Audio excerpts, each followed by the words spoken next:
Welcome, ladies and gentlemen, to the Film Club podcast, where every month we're talking about a different thing. Actor, director, genre, and this month we're talking about Nicolas Cage. This week is a little different because we had technical difficulties last week, so we apologize for delaying you guys with our schedule release, but we're doing our first double feature today. Yes, we're going to do a double feature to really culminate 90s Cage, prime Cage years. This is the decades he won his Oscars in. This is the decade he became a massive box office sensation. Action hero Nick Cage was in the 90s. And it's a 90s double feature today with Mr. Double Feature himself. Yeah. So... Sure, we'll call me Mr. Double Feature. Hey, that's where you started. You started a double feature podcast. Yes, I did. And, you know, this is my first time doing a double feature episode. Oh, it is. It is. Hi, David, by the way. Yeah. If he even listens to this show. He probably doesn't, but still. So we're doing our first 90s double feature episode today, and we are talking about what movies? Well, we're going to talk about probably Nicolas Cage's greatest performance in Leaving Las Vegas. He won his Oscar for this role. Are you sure that's his best performance? Because I think we have it on tape of you saying Vampire's Kiss was his best performance. Vampire's Kiss is one of the greatest performances of any actor. Oh, okay. Leaving Las Vegas is a great Oscar performance. Okay. And the other film we're talking about it's been quoted to me as being the greatest film ever made. It is a nigh masterpiece. It is the most memeable movie of all time. Quite possibly the most memeable film of all time. It goes this movie, Citizen Kane. Like that's it, right? Dean's making hand gestures right now, just in case you're wondering what he means by this and that. Yeah. It's like Citizen Kane is right under this movie, and this movie is Con Air. Bruh. I mean, I'm excited. I've seen this before. This was your first time seeing it. This was my first time seeing Leaving Las Vegas. Yes, we got to introduce each other to a Nick Cage movie the other one hadn't seen before.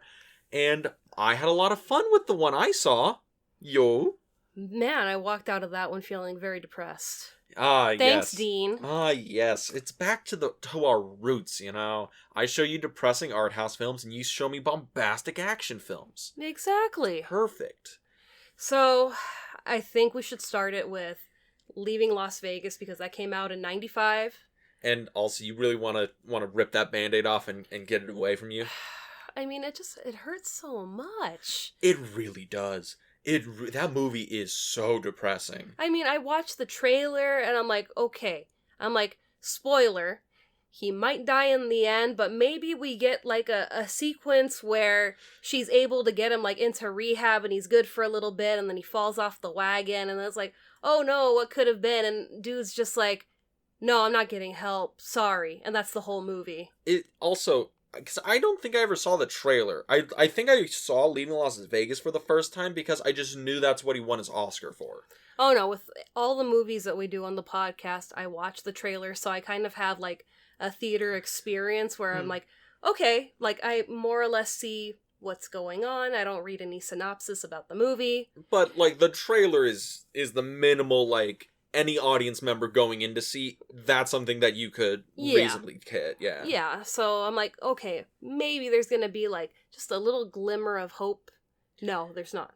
I just wanted to ask about the trailer. Did it look like a comedy when you watched the trailer? Or did it just come off like a drama? No, it came off as a drama. Because Nicolas Cage prancing around the liquor aisle always gets a laugh out of me. And I've seen the movie. I know that is him writing his suicide note. But Nick Cage prancing around like a jackass, pulling vodka bottles off the shelf is one of the funniest things I think I've ever seen on film. That and the movie gave me a lot of Fear and Loathing in Las Vegas vibes. Yeah, actually. Because I've seen Fear and Loathing in Las Vegas a few times. I've read the book. I think you've read the book, too. I have. And that work is really, like, gonzo, steeped in, like, kind of, like, drug-induced psychedelia. So, watching Fear and Loathing, it was kind of like we're seeing Las Vegas through the lens of a drunkard, of a drug addict, and it's all wonked out, and everything's kind of strange and weird. And Leaving Las Vegas, it's like watching that drunk, like, gonzoed out weirdo prancing around Las Vegas, and we're in the awkward position of having to follow this guy around to make sure he doesn't fall down and hurt himself. Yeah, and that's, I think, the perfect way to describe it, because, you know, a lot of the movie is we're seeing, like, the shining lights of Las Vegas, we're seeing, like, the tie-in to video games, you know, getting punched out when they show those sequences, and then, like, he'll hit the ground. Oh yeah, it has weird continuity and stuff like that within the editing, because it's really flashy, and sometimes it's really fast, and sometimes it's really long and awkward. Yeah.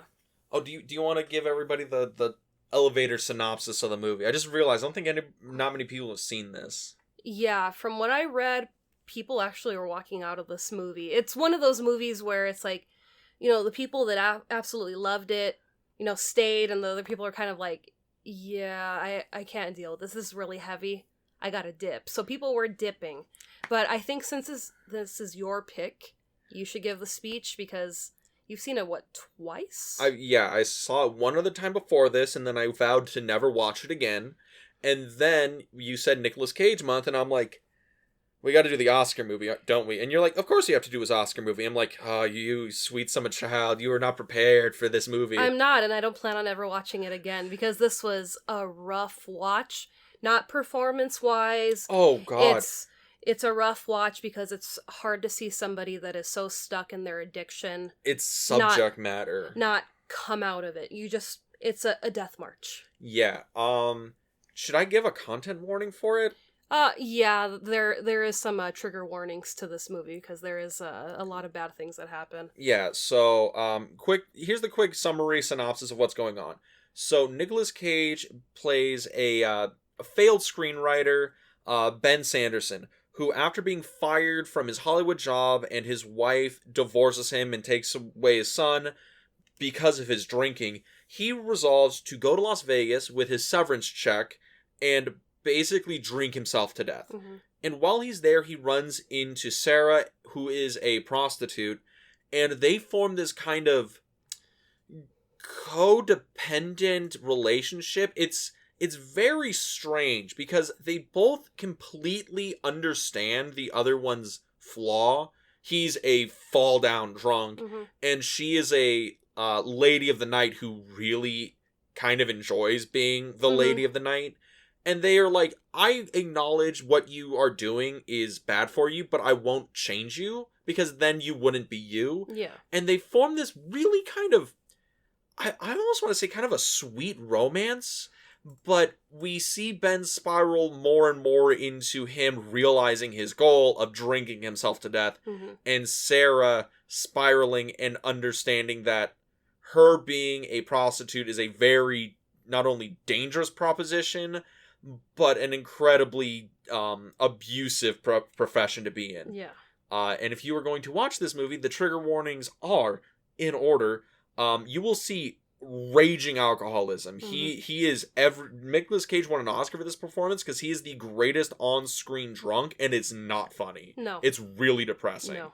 You will see Sarah engaging in prostitution in both consensual ways and non-consensual ways. There is a gang rape in this movie, and it's very violent. Yes, you don't see a lot of physical stuff, but the implication and the camera work mm-hmm. is very, very off-putting. And at the end of the movie, spoiler warning, if you made it this far, you see her have sex with Ben, and then he dies, right after. Yeah. It is a gut-wrenching ending of a film. Mm-hmm. This movie is a difficult movie to watch. It's really, really, kind of vile and fucked up in a lot of ways, and this movie is a goddamn masterpiece. It's a masterpiece of acting. Nicolas Cage is on another fucking level in this movie. Yeah. So, where should we start with leaving Las Vegas? So, I think, okay. I want to just open with Nick Cage. Yeah. Because, again, he's the only person that won an Oscar for this movie. Mm-hmm. Everybody else was nominated. Elizabeth Shue was nominated. She plays Sarah. I think Julian Sands was nominated for supporting actor. Mm-hmm. The director was nominated. I think it was nominated for best adapted screenplay. But he's the only one that took the gold. He's the only one that took the gold. And I just want to know, watching Nick Cage play Ben Sanderson, what makes him different than other movie drunks? Well, it's probably like what you said, that there was no comedy to it. Because, I mean, you see a lot of drunk people in movies, and it's kind of like the comedic, relief where they come in and they're stumbling or they knock somebody down, and it's like, oh, okay, it's not such a tense situation anymore. It's like, okay, I just saw him, pound a bottle, and now he's drinking and driving, and now he's drinking even more, and now he's passed out on the ground, but he's crawling to go drink some more. It's like, yeah, this movie isn't going to be funny by any stretch of the imagination. It's just going to keep getting more and more horrific. Yeah, and it's the thing where, because I watched Who's Afraid of Virginia Woolf not too long ago, and they drink a lot in that movie. They make a point that they're pouring booze down their throats, but that kind of drunkenness is like, oh, we're drunk, but it's just so we can spew words at each other because we're angry. Yeah. With this, the way he's drinking, it is a very convincing kind of drunk. And he doesn't get eloquent. He doesn't get, funny. He becomes obnoxious. But he drinks so violently, too, where it's just, he's taking the entire bottle in one serving. And you're just thinking, my God, his heart is just gonna burst from all this alcohol running through his blood. And it's just like, he just keeps going. Oh, yeah. I mean, I think the part of the movie where you realize that, okay, because I think up to a certain point in the movie, you're like, okay, yeah, he's a hard alcoholic, but this is a movie. He'll be okay, he'll eventually get the shave and the cleanup, and he'll try and make right. And then you kind of realize that this is not that kind of movie when he wakes up with the shakes. Yeah. And he has to make himself a screwdriver by just pouring a straight bottle of vodka into a jug of orange juice. And it's like 90% vodka, 10% orange juice, and he's just chugging it to try and stop the shakes. Yeah, that was rough to watch. I mean, that's what I was thinking. I'm like, he's probably going to die trying to make the screwdriver. But I'm like, no. I'm like, he's fine. You checked how long you had left in the movie? Like, I got another hour of this? Pretty much. I was just like, because, I mean, he's so drunk that I'm like, anything could happen. He stumbles into the street. He falls through a table. He gets into a bar fight. So I'm like, okay, this is it. This is when it happens. And it's like, okay, no. What else is he going to do, apart from drinking more? But I was like, what else is going to happen that ultimately leads to his demise? And it's him finally knowing, okay, it's probably going to be tonight that is my last night. I need you here with me. Yeah. And, because I've seen people who are hard drinkers, I mean, but how would you even qualify Ben Sanderson as a character in his level of boozing? Because he makes a comment early in the film, he's not sure if his wife left him because of his drinking, or his wife left him and then he started drinking. Yeah. And I'm looking at him, and this is a guy who is probably marathoning vodka bottles. Yeah. Because he tries to sign a check at the bank, and he can't. He can't. He's shaking so hard. He looks very sick.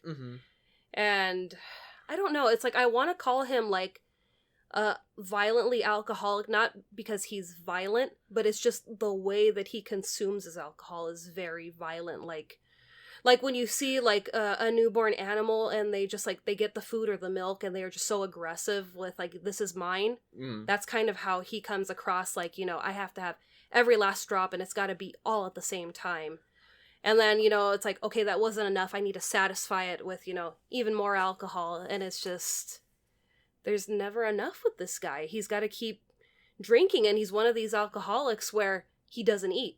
Yeah, I saw that. I noticed it when I watched the movie, is he never eats anything, doesn't eat, rice. He'll, they're having a spaghetti dinner, and he can't put the food in his mouth. And that's the thing with guys who are aggressive alcoholics, where they either, one, forget to eat, or they don't eat because they know they can't keep it down. Yeah. And he's the kind of guy who, I don't think he's probably, because I think the timeline of the movie is he's in Vegas for a couple of weeks, 2-3 weeks, something like that. Yeah, I wasn't sure if this was weeks or a month, but it was just because I feel like they kind of did this in a way where, we're kind of in his shoes, so it's very, I don't know what day it is. All it's like, okay, well, sun's up now. Okay, now it's dark. Now he's, passed out in front of her apartment building. And it's like, well, what happened in between him being at the store and then ending up there? And that's another thing. He shows up passed out in front of Sarah's apartment. And at first, as a movie watcher, you're like, oh, I've seen that before. Mm-hmm. Oh, the drunk showed up and it's going to be funny. Mm-hmm. And then you kind of realize, this is on my second watch. I start realizing that, all the things that are played, that in any other movie would be played for a laugh, is incredibly depressing. Yeah. Because Ben Sanderson is not a character, he's a person. They really realize that in the film. And every time I look at that, and it's like, because, don't get me wrong, I like a good drink, I'll have a beer or two when I'm hanging out with my friends, or I'll have an old-fashioned with dinner. Mm-hmm. But, I cannot imagine the amount of booze that you would need to get this bad. Well, the only real comedic moment is the very beginning of the film, when he's at, a Bevmo or a liquor store where he's loading up his cart and he's, dancing. And it's like, oh, okay, this is a fun guy. When the movie started, you're like, okay, the trailer was a bait and switch. This is a comedy. Let's fucking go. And then it's like, oh, wow, mostly his apartment's filled with alcohol bottles, or, oh, wow, he's packing up to move in with Sarah and he throws away all his clothes so he could take all his booze with him. Yeah. And it's just like, I need more context. It's like, what happened that led you to becoming this much of a raging alcoholic? Or is it just, like some people with addiction where they have it at least once and it's just a thing where I have to have it? Well, okay, because alcoholism can lead to certain like things like depression. That's a pretty common thing for people who drink a lot, as they suffer from depression, or they're just generally, some of them have the term the mopey drunk, right? So Ben, as he's drinking and resolves to kill himself, he you think he's he's depressed because of the booze, and he's depressed and then he starts drinking to cope with it. Mm-hmm. I'm wondering, because throughout the movie we see Ben, when he's drinking, he's on. Yeah. And everything is a joke, he's laughing, he's trying to just be big. And in the movie, it comes off as incredibly obnoxious, because if you've ever met somebody who's really drunk and they're trying to just make the room laugh, they're not funny. No. They're obnoxious. Fun fact, I'm that kind of person. But you're also not. I'm not this drop down drunk. Yeah. Well, that, and you're not drunk often. I think you've only been drunk a handful of times. I've only ever been drunk. I've only ever been real drunk once. Yeah, and that was for somebody's birthday party. But this is his everyday 24 hours a day life. He's got to be drinking. Yeah. And we see that with the spaghetti dinner. He's, kind of swirling it around and coming up with excuses why he can't eat it. And then we pull to the wide shot and he has 5 empty glasses around him. That, and we show him finishing up one of the glasses, and he's chugging it like there's no tomorrow. Mm-hmm. Well, I wanted to get back to the thing that I made mention of with the mopey drunk. I'm wondering if Ben's backstory was he was the life of the party guy, and he just, and if you're the life of the party dude in college, there's gonna be booze around, and I wonder if he's that kind of person who he just kept drinking because, well, I gotta be on, right? Yeah. I have all these business meetings, so I gotta keep going, and then that kind of flips on his head, because I know people who were like that, in college and whatnot, who, there's they had a party every other weekend, and they would get a bunch of 6-packs, and they would finish 8 beers, have a bunch of shots, and they'd be ready to go. But you got to think you do that all the time, it catches up with you. And I think Ben was like that. What is your fantasy backstory for Ben the drunk? I've been trying to think it over, because I just watched this movie a couple of hours ago, so it's very fresh. I would love more context, but I keep thinking, maybe it's because of his previous relationship. I don't know if she left because I was drinking or because she left to cause me to drink. It's like, no, I have a feeling you probably picked up the drinking and it was just too much for her. Yeah. And now it's like, I'm kind of pissed off at myself, but I'm pissed off at her even more for leaving me. So I'm going to really, really drink to show her and kill myself because I can't get her back. And I also don't want to get clean.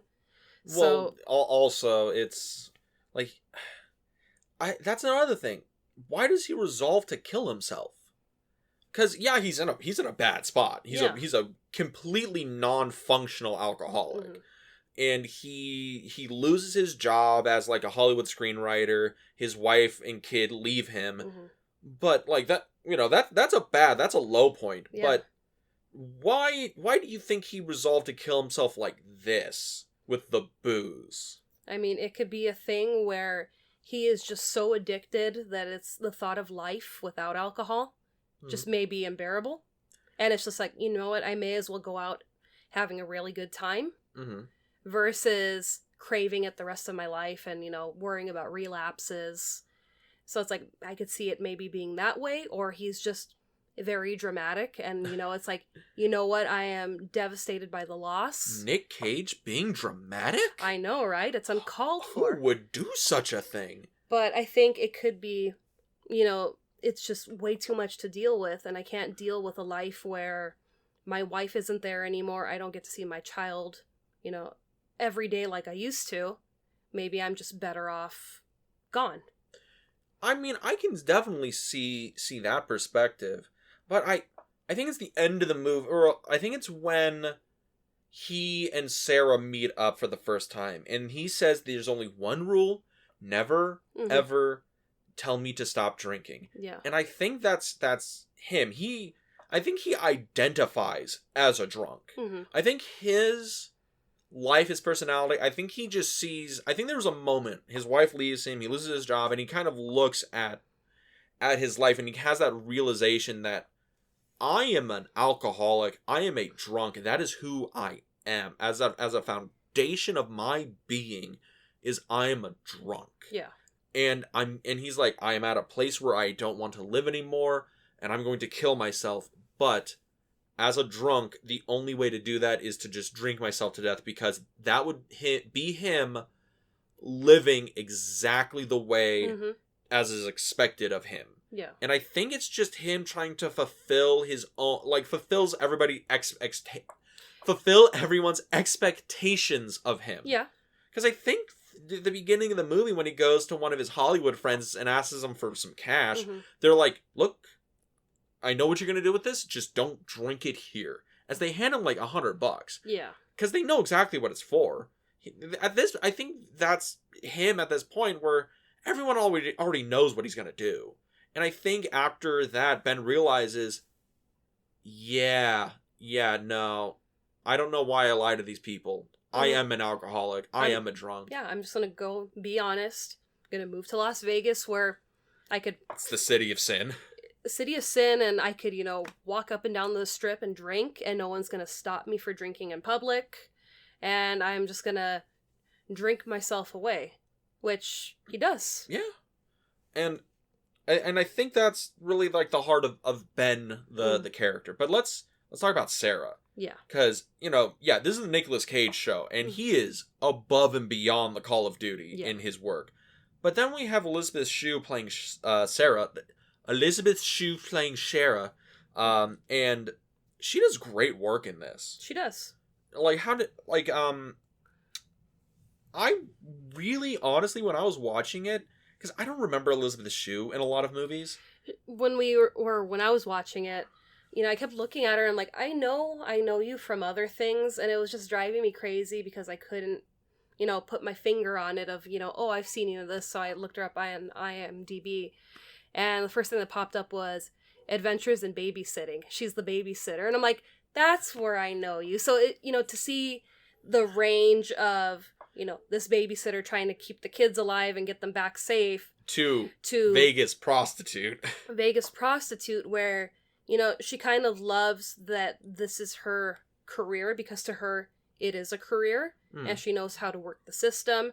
But it's, having a pimp that, basically beats her and cuts her, and, I know how to cut you without, affecting you for the night. You're still going to go and, Go and work. You're going to go and work, but you know that I'm in charge. And then seeing once her pimp is taken care of, she turns into, kind of like, ooh, I could kind of go towards like a madam route where I'm my own boss. I want to make a point about Sarah's pimp, played by Julian Sands, who plays Yuri Bolstov. He's supposed to be a Latvian pimp. And I want you to know, my accent is better than Julian Sands in this movie, because he slips into his English accent like every other line. Yeah.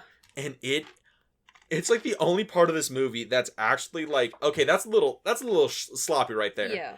But granted, he's dead like in the first 30 minutes of the movie. Yeah, he doesn't make it long. Yeah, but it's one of those things where I'm watching the movie and I'm like, oh my god, Sarah, she's about to get beaten by this guy, and he's this Latvian pimp. And then he goes and he's like, Sarah, I can't understand why you have to be like that. And he just goes into a totally different accent halfway through a line read. And I'm like, son of a bitch! Why? You're ruining her moment. That's why she didn't win the Oscar. But, no. I mean, she put on a great performance. I mean, seeing the two of them together, Ben and Sarah, how toxic they are on their own. Which is weird, because would you describe their relationship as toxic? Yeah.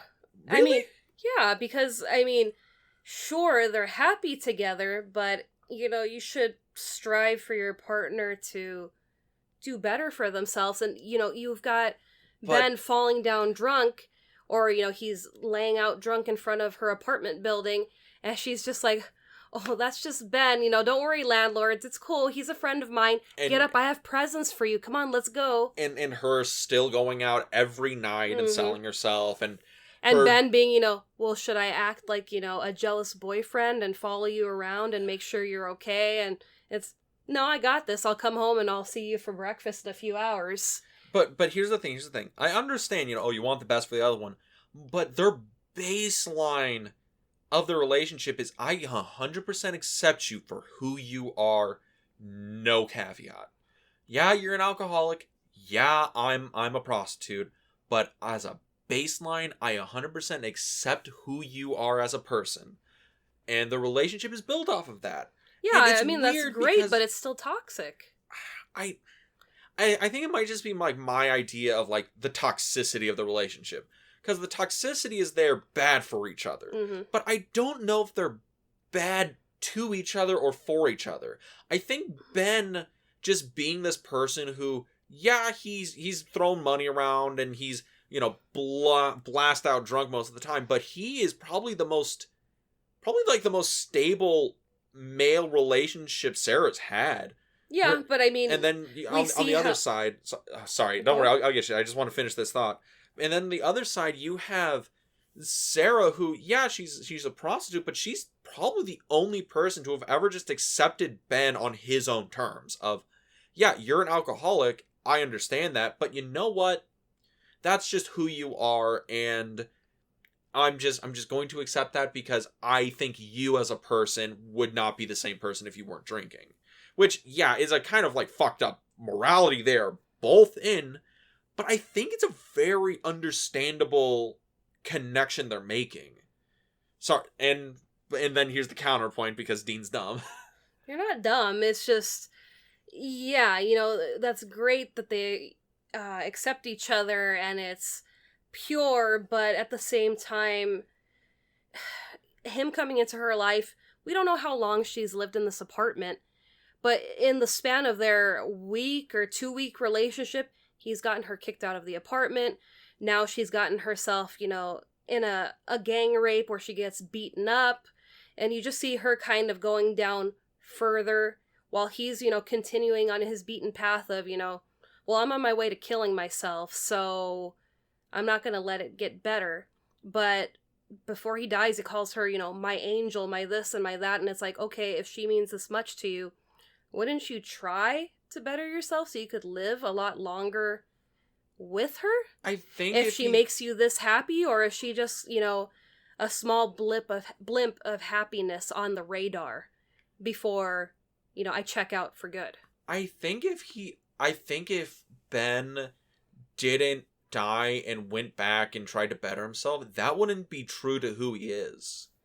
I know it's the most like hand wavy bullshit, but I think him as a character, if he doesn't die at the end and drink himself to the end, and he tries to just not be who he is, then I don't think that's true to who like his character is. I don't think the story works if Ben tries to better himself, because if he does better himself, then that's not Ben anymore.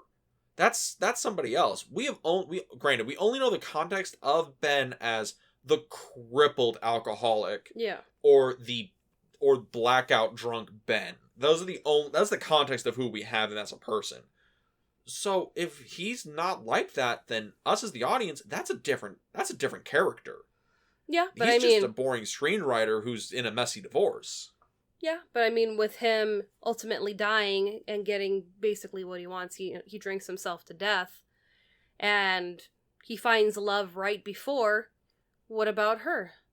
She's not gonna, drink herself to death or kill herself. She's gonna go on living the rest of her life with basically the one that got away, because right off the bat... How does the saying go? It is better to have loved than lost than to never loved at all.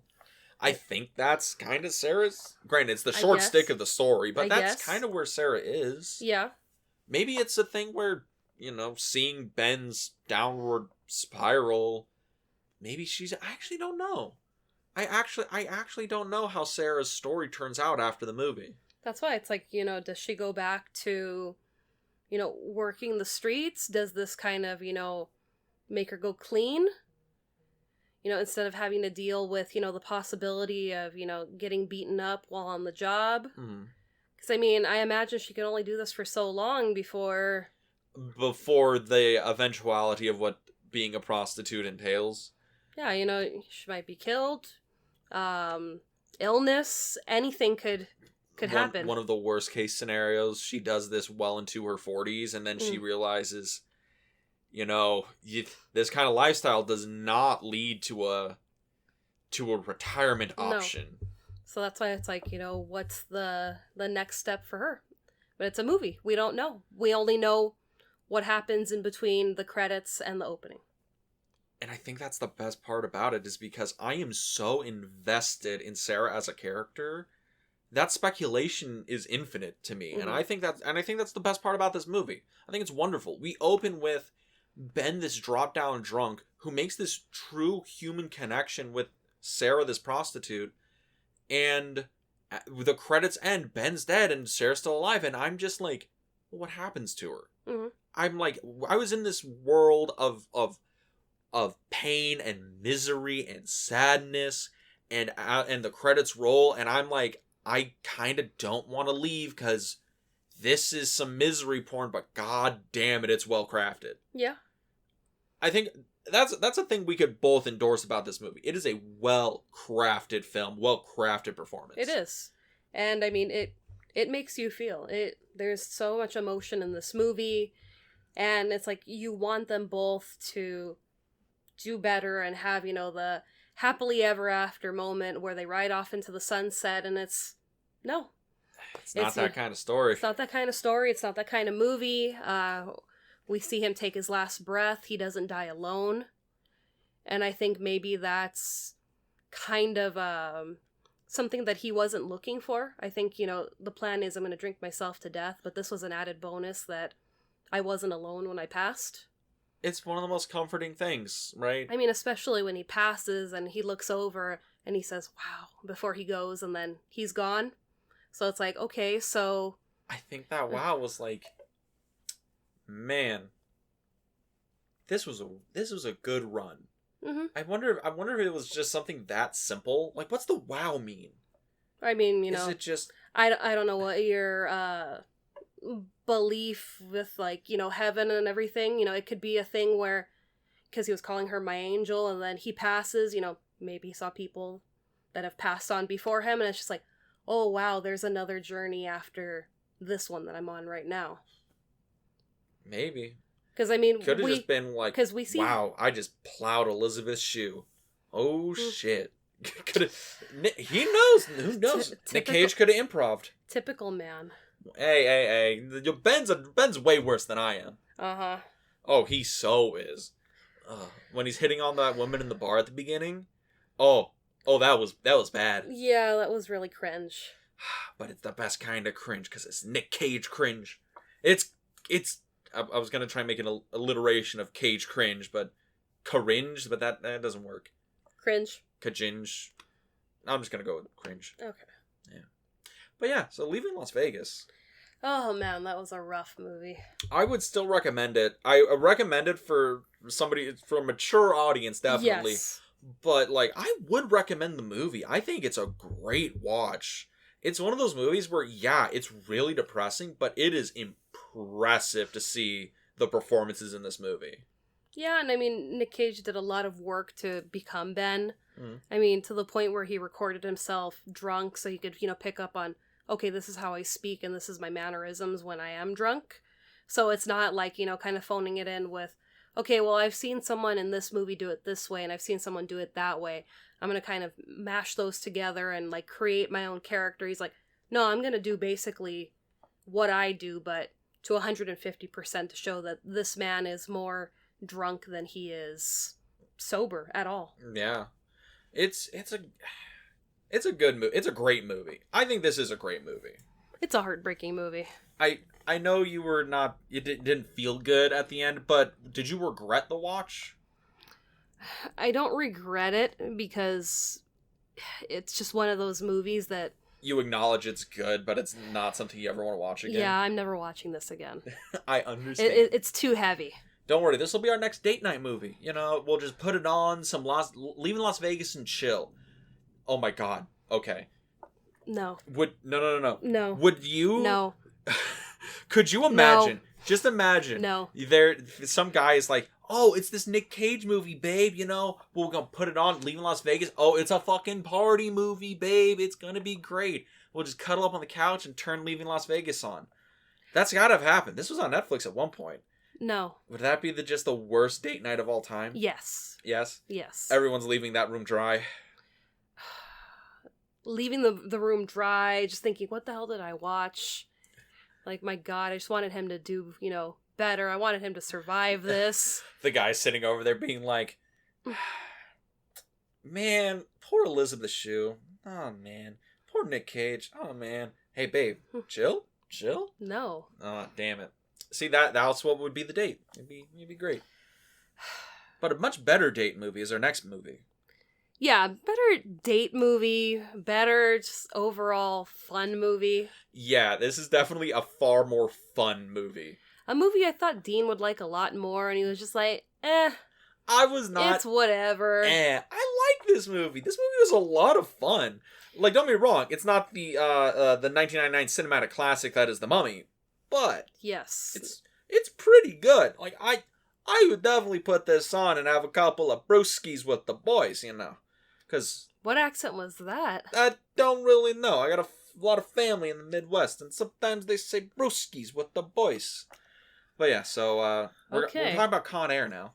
Yes, Con Air from 1997.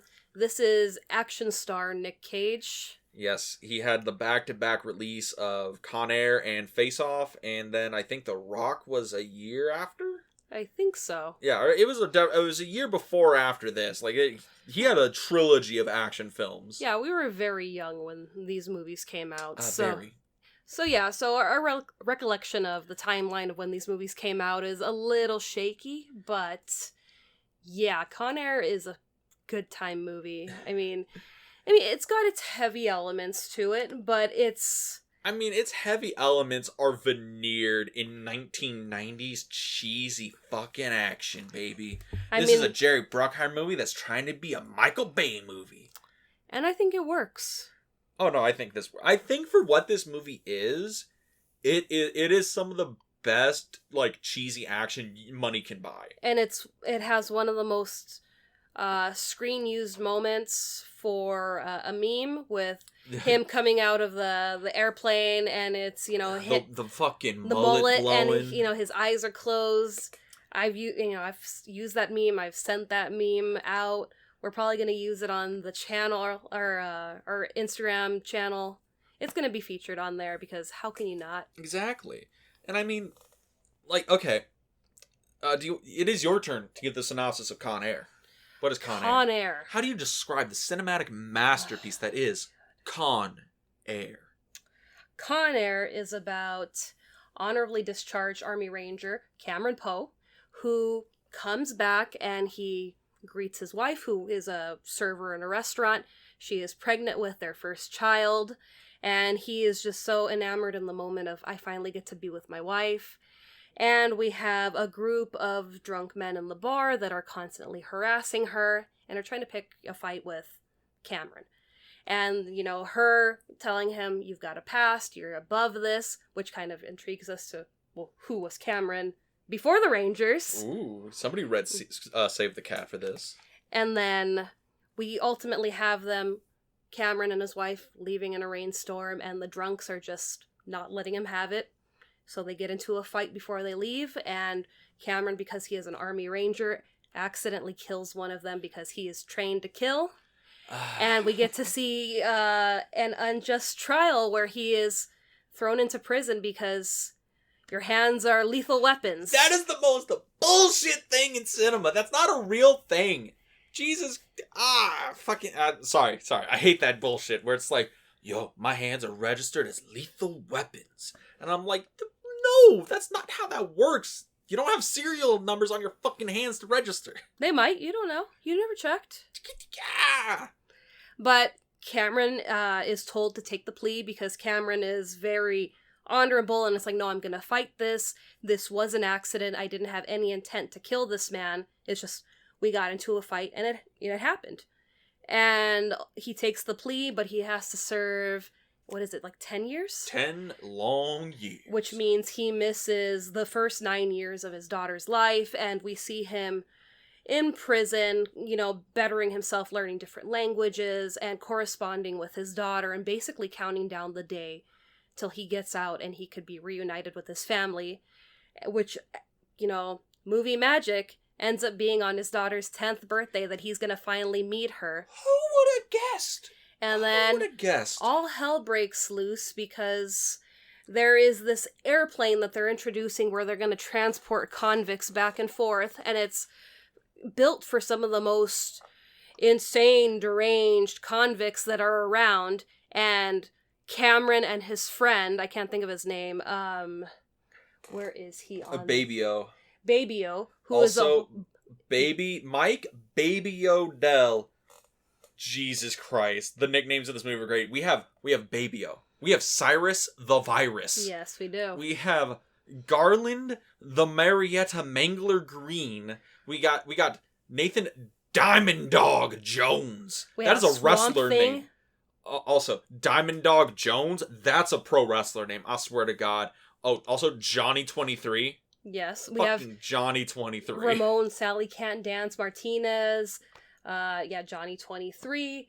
But we have, you know, basically Cameron's best friend, who is Baby-O. They're cellmates with each other. They've gotten to know each other. So the two of them are hitching a ride with some of the most deranged killers and criminals out there.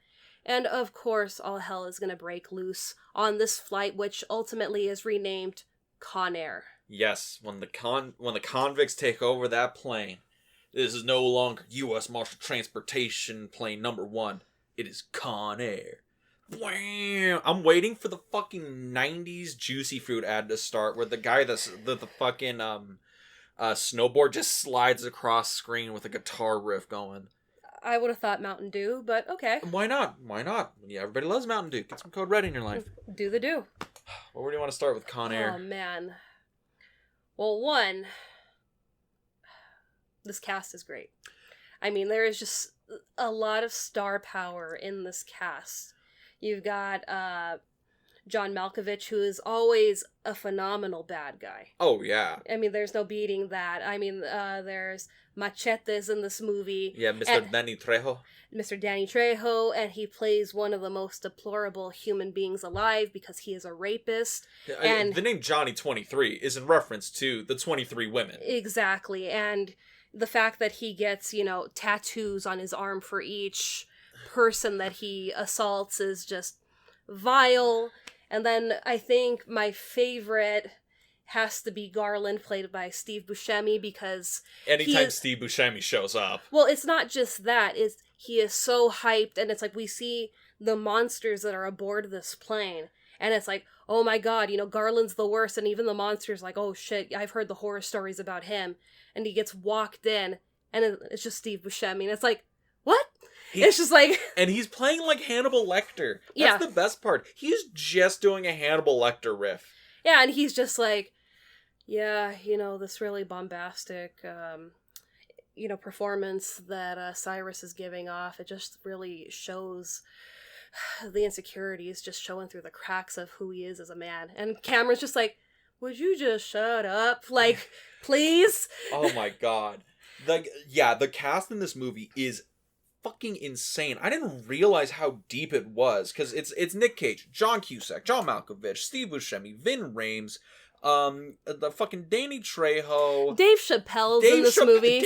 When Dave Chappelle showed up in this movie, did you lose it? I almost shit myself. I'm like, Dave Chappelle's in this movie? Mm-hmm. Oh shit! And a lot of his dialogue was stuff that he came up with on the spot. I was wondering why it was funny. Jesus Christ. But I mean, it is insane how many people are in this movie. I mean, when Diamond Dog Jones comes out, I know him from Dawn of the Dead. Vin Rames? Yeah, and I was just like, holy shit. I'm like, I know you as, the big hulking cop. You're someone that, if I'm in a bind, I'd want to be hiding behind you, because you got your shit together. But in this movie, it's like, oh no, he beats somebody to death right on the plane. I'm like, yeah, we're good. Like, you're like, not backing out of that one. Like, yeah, you're kind of terrifying. Oh, and I think that's an awesome thing, because I think going in, I thought this is going to be the Nick Cage movie. It's a Nick Cage action movie. Mm-hmm. This is the Nick Cage movie. And then watching, I'm like, this is like an ensemble piece. Yeah. Like, John Malkovich is like, yeah, he's noted that he's like, this was not his favorite performance. He was like, he kind of thought this was a little beneath him, but he doesn't show it on screen. He's given it his all. Steve Buscemi is doing a great serial killer. Vin Rames and Danny Trejo you can tell they're having so much fun doing this bullshit. And then you have the man, the myth, the legend, Nick fucking Cage. And Baby-O, which I don't know if you recognized him. That's Bubba from Forrest Gump. Yeah, that's right. Why does he die in every movie? But he doesn't die in this movie. He survives.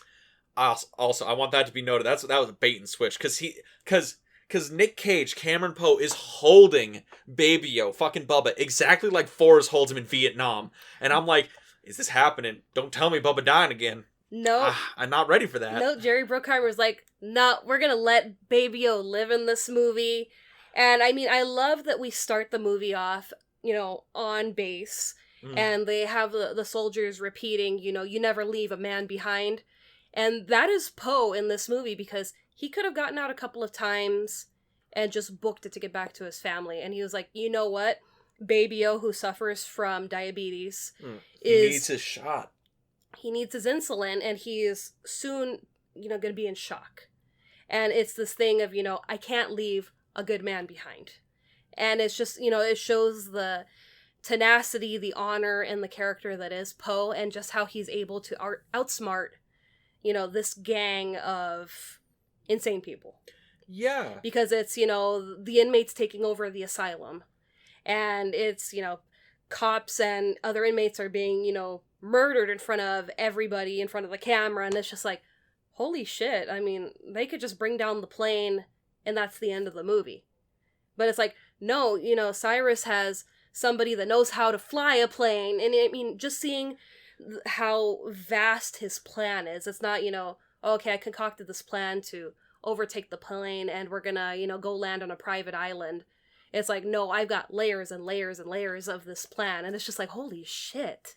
Yeah. The amount of weird conspiracy bullshit that's underpinning the movie is kind of awesome. Yeah. Also, I want to point this out because we got to talk about it. Nick Cage's mullet and matching Alabama accent. Well, yeah. Because, okay, we saw Nick Cage do an Oscar-worthy performance not 2 years before the release of this film. But he cannot put on a convincing Southern accent to save his life. I was believing everything he was selling in this movie. Oh, come on.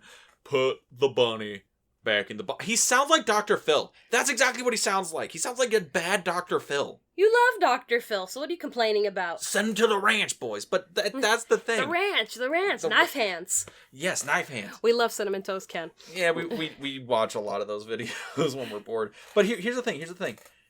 Like, his accent is so, like, it's like one of the only things about this movie where I'm like, this is a little fucking ridiculous. And that's coming from the man that does a bunch of ridiculous accents all the time. I'm looking at you, Dean. It happens.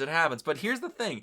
I'm watching the movie, and this is a movie where I have John Malkovich being the Osama bin Laden of the skies and taking over a plane, and then I have, like, Johnny 23, Danny Trejo, with that fucking nickname, and then I have Dave Chappelle, and I'm like, and then an airplane explodes after sliding through the Las Vegas Strip, crashing into a hotel, and I'm like, and you think his accent's a little over the top. And you think we'd plan this out, that both movies end in Las Vegas? See, did you not just... It would have been better if we flipped it, because then it would have been like, Con Air arriving to Vegas, because that's the end. He arrives in Vegas. And then with leaving Las Vegas, it's him leaving Las Vegas. It would have a whole circle, baby. Everything's in a circle. Or he dies and leaving Las Vegas, enters a new life, boom. There you go. So, okay, so in Con Air, Poe is a reincarnation of Ben, and Poe is trying to do right by his No, wait. Oh my god, and that's how he ends up with his wife and kid again. No. Con Air is a prequel to Leaving Las Vegas. Here, listen to me. Hear me out. Look me in the eyes. No, I refuse. So, Poe, after saving the day, sorry getting guys, his this wife rant's and gonna go on back, for a while. His wife, Poe, after the trauma he suffered by having to not only kill a man and spend 15 years in prison, but I'm gonna take a Dr. Pepper break. But also fight all these crazy convicts. He turns to alcoholism to sustain himself, to help him sleep. His wife, unable to cope with this man, leaves him. And also, Poe becomes a successful screenwriter, writing about his experiences on Con Air. And then, oh my god, it all makes sense. Everything works. It's a taco within a taco. Con Air is a prequel to Leaving Las Vegas. You can't change my mental headcanon. You done? Yeah, I'm done. Okay. I do think that works, though. I guess. I don't know. Yeah, okay. But yeah, so Con Air. You're reaching, but... But yes, Con Air. The Cajioning. Why is Nick Cage so good in this movie? Because he walks in front of explosions at least 4 or 5 times in this movie. He is just like, I am the action star. I'm fighting people. I'm getting shot, but nothing phases me. I'm going to take this bunny to my daughter, and that's all that matters. I don't care what hell I go through. I don't care if I have to crash land this plane myself. I will. I don't care if I have to be thrown around on the back of a fire truck, but I will. Because he will. Because he's Nick fucking Cage. Damn right. Damn right. But no, it's a lot of cheesy action movie stuff that you've seen over the years compiled into one movie. Mm. But I love that they keep you guessing. Just like, we end up in the airplane graveyard. And it's like... Which is such a cool set piece. And it's like, that's such a cool way to change the story because there's plenty of places to hide. You don't know who's already there on that location. It turns into a shootout instead of it just being an aerial battle. I mean, it's not even a shootout. It turns into a trap where all the good guys are trapped and all the bad guys are just, blowing things up left and right and shooting at them. And it's Nick Cage, it's Poe on his feet thinking up, okay, how can I defuse this and how can I save the people? But here's the thing. That's Poe, like, the character. We can have anybody play that. Like, this is like a Stallone role. I don't think we can have anyone play that. But that's the thing. Why is Nick Cage, the actor, so good as Poe? Is it because he knows what movie he's in and he's kind of playing it to the hilt? Is that why? Or like, he's also Nick Cage, so like, any movie yeah. he's in is going to be awesome by, like, 125% because it's Nick Cage. Nick Cage does raise the quality of every movie he's in. But it's one of those things where, like, Nick Cage is an action star. Mm-hmm. When you look at Nick Cage, because we've seen him as, like, the romantic supporting actor in, like, the romantic heartthrob in Moonstruck. Yeah. We see him as, like, the dramatic leading man in Leaving Las Vegas. And it's Nick Cage, the action star. 2 years after Leaving Las Vegas comes out, Con Air comes out. What did the producers see in this guy that makes them think, this guy can be the next Stallone, or the next, like, Schwarzenegger? Because he's in a Schwarzenegger movie. Con Air's a Schwarzenegger movie. Because he has the drive. He not only has the range, he has the drive as an actor.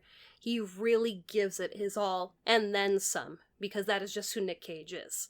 And that's what we get in this movie. There's a man doing this at 200%, not only for his craft, but for his character. And that's the intent of the character throughout the entire movie. I am getting to my wife and my child, no matter what they put me through, no matter what hell I go through today. It is happening. So, let me see if I get what you're throwing down here. Nick Cage, him being... Because I think we can both kind of agree that Schwarzenegger is a very charismatic person, but he's not the greatest thespian to ever grace the stage. Neither is, like, Stallone, but Nick Cage, he can definitely sell, like, a humanistic element even in something this over the top. Yeah. I wonder if that's why he ended up in this movie. Also, Nick Cage, I've heard, is one of these guys that he'll just go and just do movies that just sound interesting. He might have just been like, an action movie? I've never done one of those. Let's give it a shot. And it's an interesting movie. There's so many layers to it. It's not just his story. It's the story of the inmates, too. I mean, one of the most tense scenes in the movie, at least for me, is after they've arrived in the airplane graveyard. And Steve Buscemi finds the little girl that's playing by herself. Oh my god. She's having the tea party. And I think that was the most tense I felt the entire movie. Because the rest of it was like, holy shit, they just shot that guy, in the head. And he just beat this one in the plane. But it was that little girl sitting down having a tea party. And Steve Buscemi's white inmate outfit showing up on the screen. I was just like, oh, after we have shit. all the stories that he's this crazy serial killer, and like we go into his perspective and it's all like wonked out. Yeah, that's the only part of that movie where I was like, oh, how dark is this? How R-rated is this movie? I mean, that took me back to Once Upon a Time in America with the little girl at the beginning who's just going to the bar to get soup for her mom. And the guy leaves the suitcase. That's the Untouchables. The Untouchables, there you go, sorry. The Untouchables, when, the suitcase explodes and it kills the little girl, and I'm thinking, oh my god, it's happening again. And this guy is just, vile and has committed some of the worst crimes that could ever be committed. And I'm thinking, this poor little girl, no one's going to be able to hear her or help her.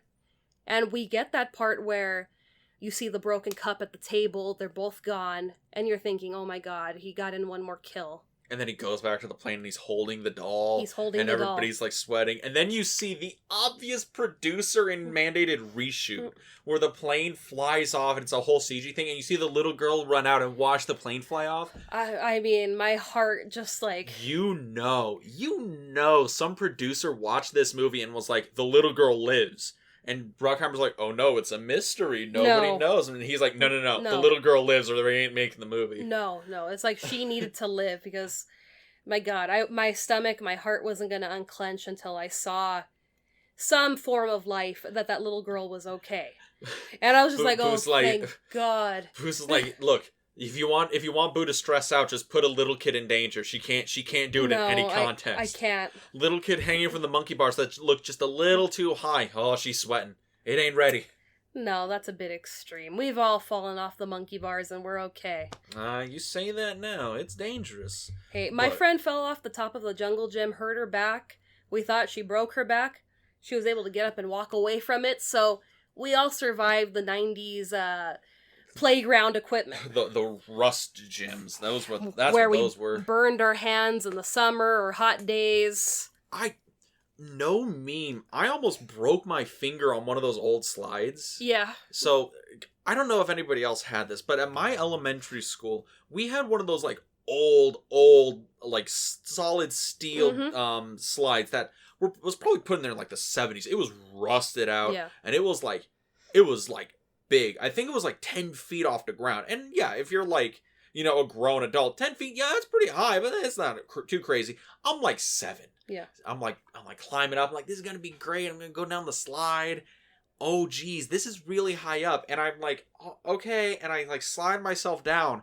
And I don't know. I guess the rust is an accelerant when you're a child, because I just go down way too fast, and I try and stop myself by grabbing the sides of this slide, and I fucked up my hands. They got all messed up. My fingers got like clenched into stuff, and it was a horrible experience. Yeah, I mean, growing up, I think it was either summer or just an incredibly hot day, and all of our equipment was steel and metal too, because... And it was all shiny. All shiny, yeah, and one of my friends, she was climbing, I think, either the jungle gym or the monkey bars, and they were so hot that her skin melted off onto the metal.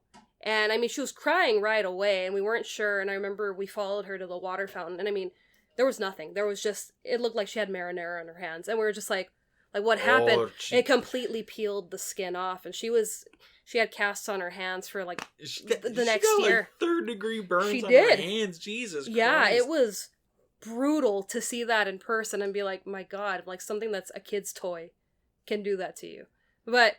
coming back to the movie. Con Air. And dangerous as a 90s jungle gym. Yeah, not, our trauma that we went through in the 90s, but...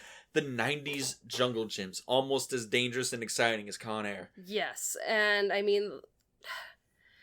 there is so much excitement in this movie because the action is just jam-packed. It doesn't stop. It doesn't stop. There's no lull. It just keeps escalating. Even after the plane crash lands on the Vegas Strip, the fighting still continues. Mm-hmm. We have the motorcycle chase right after, and I'm like, what the fuck? Oh, okay. This is the only thing I have about this movie, and I don't even know if this is like a critique that's petty or valid. But here's the thing: this movie feels like this movie comes out 97, right? I feel like somebody spent like 7 years watching every 1980s action movie and just was cherry picking all the action beats and all the stuff that was like, okay, that'll work, you know, that's a funny line or character, and just shoved it in a blender, and that's what Con Air is. It is almost every action movie trope you could have in a movie in one functional film, which is impressive.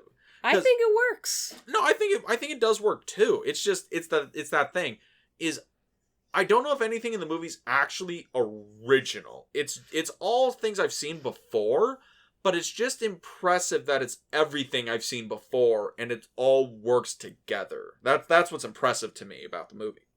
Yeah, and I mean, it's ridiculous some of the things that happen. It's like, that would never happen. But, like a man going to jail for self-defense because his hands are lethal weapons. Lethal weapon hands. Or, you know... He has knife hands. Or the fight on the fire truck. Yeah, that's a little more ridiculous. You know, where they're, you know, shooting fire hoses at Poe and John Cusack, who's... Vance Larkin, U.S. Marshal. Vince Larkin. Vance, Dance, Lance... It's Vince, but the two of them... I was making a Grand Theft Auto reference, and no, don't worry. There's one person out there who got that Grand Theft Auto reference, and they're gonna be like, "Yeah, I played Vice City too, homie. I got you." Is it gonna be Matt? Probably Matt. Yeah, I think Matt played Grand Theft Auto Vice City. Yeah. So I mean, that was ridiculous. But finally getting to see Cyrus lose, I think that was, you know, the cherry on top, because it had been the whole time of him getting away and basically going and hanging out on the beach and having a margarita. That was his goal. Mm-hmm. And then it turned into, oh no, I thought you were really cool, Poe. I thought you were one of us. Now I'm going to go after your daughter. and I won't stop until your daughter's dead. And now it's like, oh, now it's turned personal. We gotta, I am surprised the line, now it's personal, doesn't get uttered in this movie. That's why I had to do it, because they forgot. That is the only surprising thing about this movie, is that line is not uttered. Also, Jesus Christ, this movie is both generic and awesome at the same time. It drives me crazy. Yeah, because I'm trying to look at the cast list to see if I could find him. It's like the CIA guy, or it's the DEA agent. The DEA agent. I don't remember what his name was. It's William Sims, Agent William Sims, DEA, played by Jose Zaninga. Oh wait, no, that's the guy that goes undercover and ends up getting killed on the plane. Is that? Oh yeah, you're right. That is the guy that ends up getting killed on the plane. Don't worry, we're gonna figure it out eventually. The DEA agent that's giving John Cusack a hard time. Yeah, oh my god. I mean, I just wanted to slap him, punch him, because he is just so up his own ass. And it's like, you're getting innocent people killed because you can't just step out of your own way, your own mentality, and let someone take over and kind of, hey, I built this plane, I know how it functions, let me do it. And if I send someone in the plane with a gun, the plane could possibly explode. Nah, man, we're gonna send him in with a gun. And ultimately, his agent gets found out, gets killed. Again, I mean... That's why this movie... Somebody read Save the Cat and then wrote this movie. Because of course you need the gun. You have Larkin that figures out that they're going towards this airplane graveyard. And it's like, no, we're gonna follow the trail from the black box that was in this plane that gets placed in another plane, which is like a tour guide plane. And you see the family get in it, and they're flying over the canyons, and you got the choppers going after this plane, and they're ready to blow up this plane that's filled with just an innocent family renting it for a couple of hours. It's the thing. It's one of those things where this movie is like, hey, we watched a lot of other action movies. We're gonna sprinkle some shit in here, because I feel like, oh, they're gonna blow up the car, man. Wait, the tracker's in the wrong car. Oh no, like that shit. And it's one of these things. I really did enjoy this movie. This is such a fun movie, but it is a movie I think I feel like I've seen a million times. But you haven't. I know. It's weird. This movie is like, it's like magical. I wonder if that's why this is the greatest film ever made. Not only does it work on its own, but it's like every other movie put together. You've got a strong star who has been wronged and is still continuing to do the good thing of, being a good person instead of, kind of falling through the cracks and, well, I could do this for myself and leave the other innocent people here in danger. And also, action movie logic. He is a former Army Ranger. Oh, that means he can kill 15 men with his bare hands in a row, because exactly every character who's been in the military and in a movie obviously is a killing machine that will only do the right thing. I guess, because that's what the 80s have taught me. I guess. I mean, we see him, protect Baby-O, his best friend, basically, but we also see him protect guard Sally Bishop. Who, she searches him, and then he shows her the picture of his daughter in his pocket. And it's kind of like that tender moment of, okay, you're not one of the typical guys I deal with. You're a good guy, but you're in this situation. You're in this situation. And he really makes sure to protect her from Johnny 23, because that is his vendetta of, I'm going to get you at some point. Johnny 23. The nicknames in this movie. Everyone has a nickname. Everyone has a nickname. And he tries to get at this guard at any possible chance that he gets. And I love that in the end, when the plane crashes and Johnny 23 dies, his arm is ripped off of his body because he's cuffed. And it's the arm that has all the tattoos. And I was just like sweet karma, thank you. It's almost like the people who wrote this movie watched a lot of 80s action movies and were like, the bad guy's gotta die at the end. Also, that's in Danny Trejo's contract. If he plays a bad guy, he has to die at the end. That's in every. I realize this. That's in every Danny Trejo like contract for his movies. If he plays a bad guy, he has to die at the end. Because he's a good guy. It's like why should the bad guy get away with it? And we ultimately see that with Cyrus. He's intelligent, yes. He's maniacal, yes. He can, craft An escape like nobody's business. But seeing his head get caved in at the construction site, I was like, brava, finally, he's out of here. The movie turns into a Looney Tunes cartoon near the end. Like, I swear to God, of course his head gets... Oh, he's the most evilest bad guy, so he has to get killed in a hydraulic press. Wait a minute. The Terminator was killed in a hydraulic press. This is just every 80s action movie. And you love 80s movies, so embrace it. Enjoy it. And you know what, Boo? I think everybody else should embrace it. Like, because honestly, I embrace it. This is a good movie. This is a fun movie. It's a fun movie. I would recommend. We have the romantic song that begins the movie and ends the movie. I can't think of what it's called. If you scroll up. My Heart Will Go On. It's not My Heart Will Go On. It is How Do I Live by Trisha Yearwood. And it's just that song took me to a 90s bend that I did not want to be in. That sounded like some Celine Dion bullshit, and I'm like, what? Wait a minute. Hey, I thought we left this. You love Celine Dion's My Heart Will Go On. It's not even her song. I think that's Whitney Houston's song. No, that's I Will Always Love You. That was a cover of Dolly Parton's song. Wait, where's I Will Always Love You? What movie is that? The Bodyguard.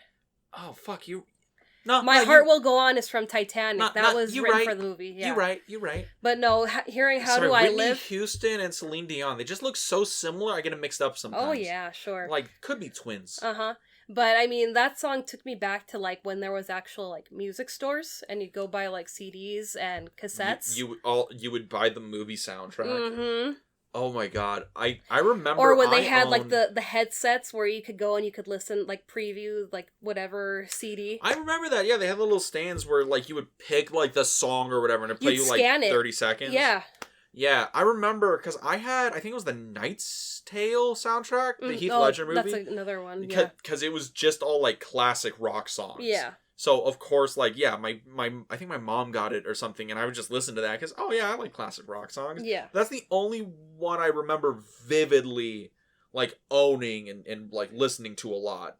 But I know I think you had the Batman Forever soundtrack or the Batman soundtrack. No, I mean I have a lot of soundtracks, and now that I've grown and we have Spotify and YouTube, I now collect them through there. You just listen to "Kiss by a Rose" on repeat.